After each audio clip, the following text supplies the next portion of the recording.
Did you know that Pope Francis has promoted Sunday rest at least 7 times since he was installed as the 266th Pope, with a worldwide flock of 1.2 billion people and with immeasurable political and religious influence far beyond his own church?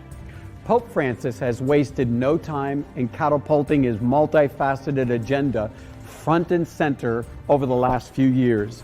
And this year of 2016 and beyond is already huge with prophetic implications. The August 2015 issue of National Geographic magazine, showcasing the catchy front page title, Pope Francis Remakes the Vatican, says, quote, "The man who told his friends that he needed to start making changes right now does not have time on his side." His comment this spring that his papacy might last only 4 or 5 years did not surprise his Argentine friends. Pope Francis has confirmed his realization that he must work hard and fast to accomplish his agenda by pushing to have America and the world's nations embrace his stand on the environment. During his recent trip to America, Pope Francis fervently promoted his environmental encyclical letter, Laudato Si, or Praised Be, at the United Nations and before the joint session of the United States Congress. But most of the world seems to overlook what the Pope inserted as part of the package, namely Sunday rest. Now, there can be no doubt that one of the primary goals of Pope Francis is to vigorously promote Sunday rest. Here are some very interesting excerpts from his letter regarding Sunday rest. The biblical tradition clearly shows that this renewal entails recovering and respecting the rhythms inscribed in nature by the hand of the Creator. We see this, for example, in the law of the Sabbath. On the 7th day, God rested from all his work. He commanded Israel to set aside each 7th day as a day of rest, a Sabbath.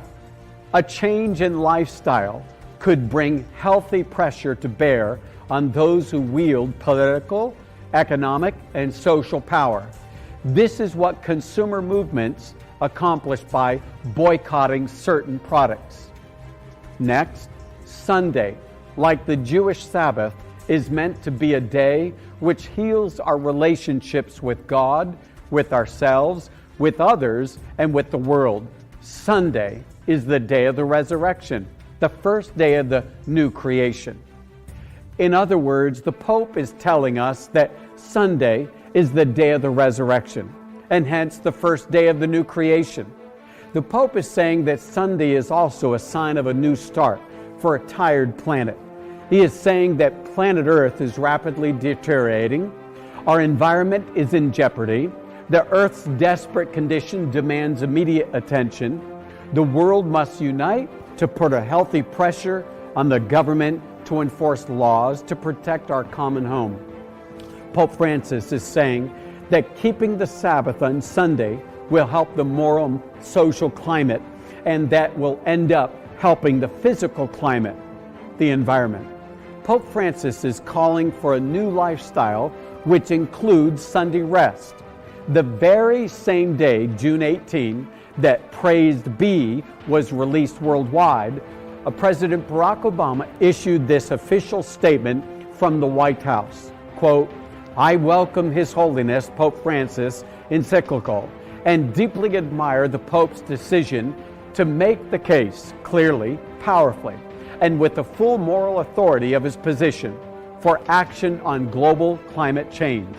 I believe the United States must be a leader in this effort, which is why I am committed to taking bold actions at home and abroad to cut carbon pollution, to increase clean energy and energy efficiency, to build resilience in vulnerable communities, and to encourage responsible stewardship of our natural resources."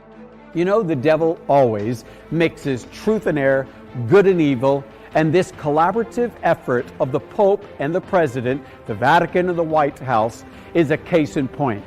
This is simply another event that is solidifying a template upon which America and the Roman papal power will join forces to impose and enforce a national Sunday law that will appear in the best interests of America and the rest of the world.